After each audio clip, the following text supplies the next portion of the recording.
Hello students, make sure before you start anything for math you go on Infinite Campus and you complete your 2 surveys. You will find the surveys down where it says messages.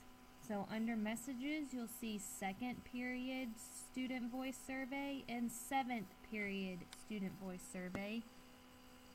You are doing a survey for your 2nd period teacher and your 7th period teacher. Alright, so make sure you do those. Pause this video and do that if you have not already done so. If not, you can move on.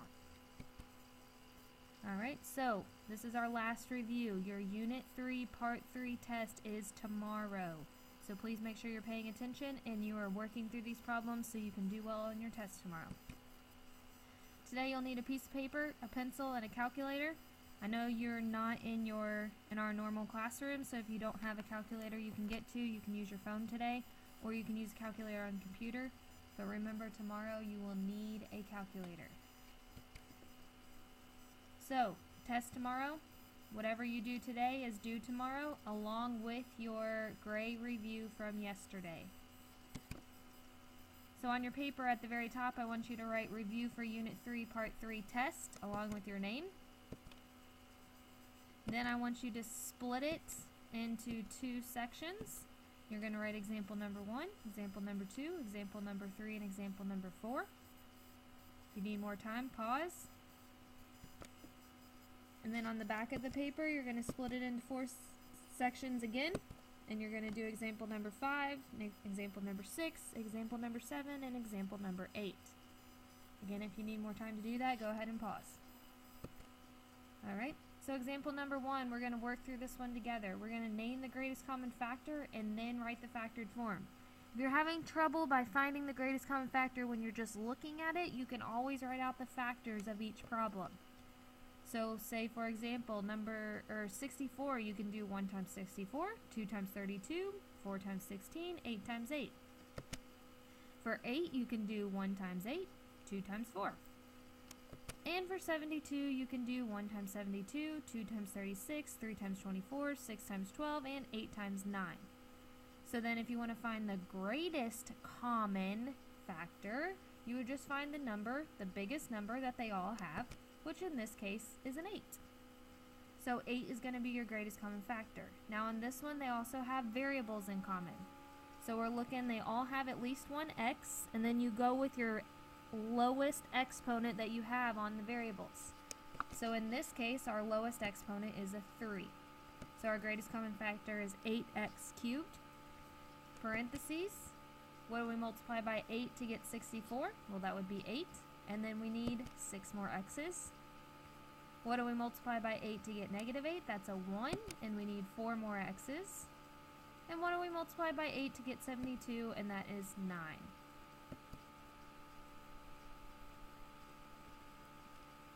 Alright, this next one I want you to work through on your own, so go ahead and pause the video, get the answer. Once you are done, you can hit play to check your answer. Alright, now that you have your answer, go ahead and check it. So you should have 4x times x squared plus 9x minus 3. Alright, another type of problem you'll see on your test tomorrow is factoring. So when you're factoring, this is when you have to find the greatest common factor, and you need to find what goes inside the parentheses by making the table, splitting your b value, and finding your greatest common factor on each side. So the first thing we want to do, is there a number that goes into 4, 15, and 54? On this one there is not. So we go straight to making the table. So we multiply a times c, which is negative 216, and we add to get b, which is 15.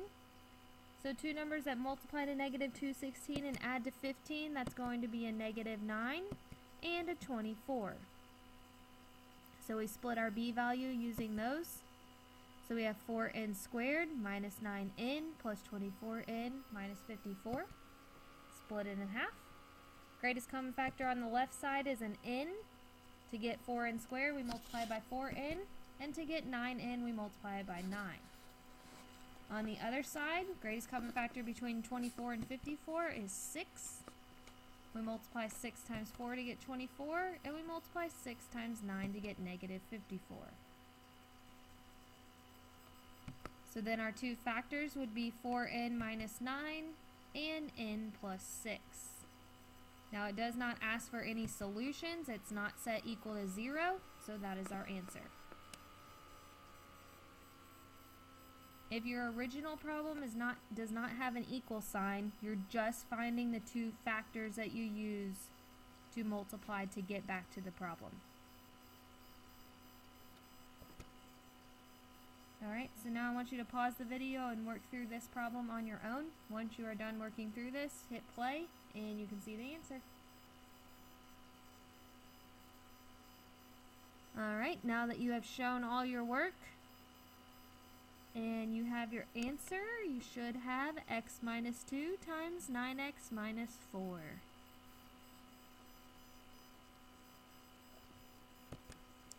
Alright, another type of problem you'll see is when you have to factor to solve. This is when you will see equal to a number. If it's not equal to 0, you need to get it equal to 0 first, but in this case it is, so we can go straight to finding a GCF.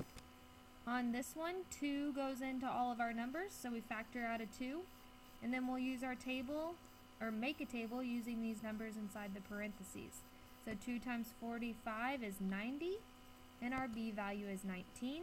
So the two numbers that multiply to 90 and add to 19 will be 9 and 10.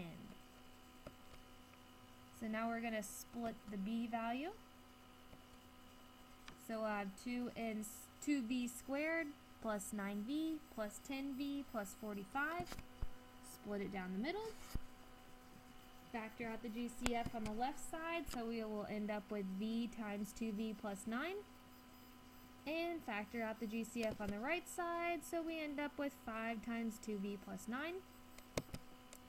So we'll have 2v plus 9 times v plus 5. Now since this says solve each equation by factoring and it's set equal to 0, we're going to set both of our binomials equal to 0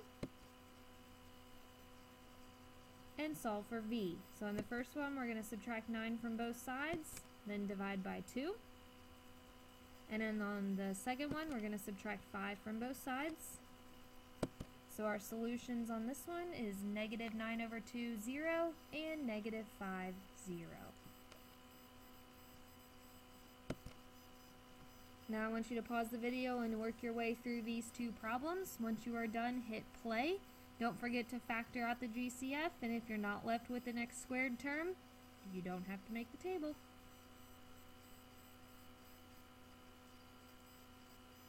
Alright, now that you have shown all your work and found the solutions to these problems, for the first one you should have 3/5 and negative 5, so our answer is negative 3/5, 0 and negative 5, 0.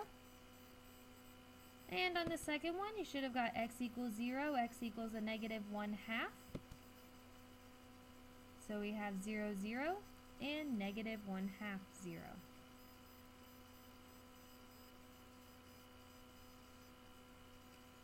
I apologize, both of these should be set equal to 0.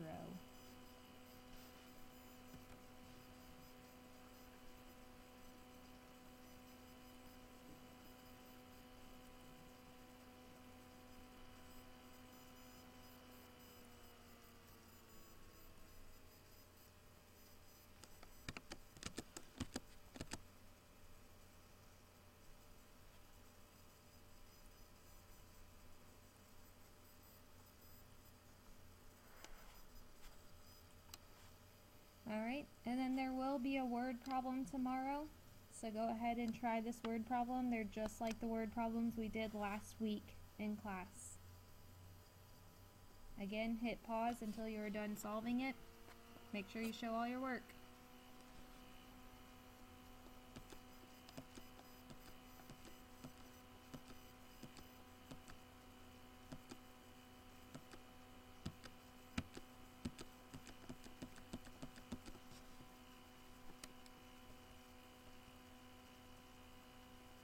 Alright, so Mario jumped 22.5625 inches in the air. He was 1/4 of an inch from the box when he started, And he was 5 inches from the box when he landed. Remember, your test is tomorrow. Make sure you finish the review that we did yesterday in class. You will turn that in tomorrow. If you have any questions, please email me. I will be at school tomorrow early if anyone needs any help.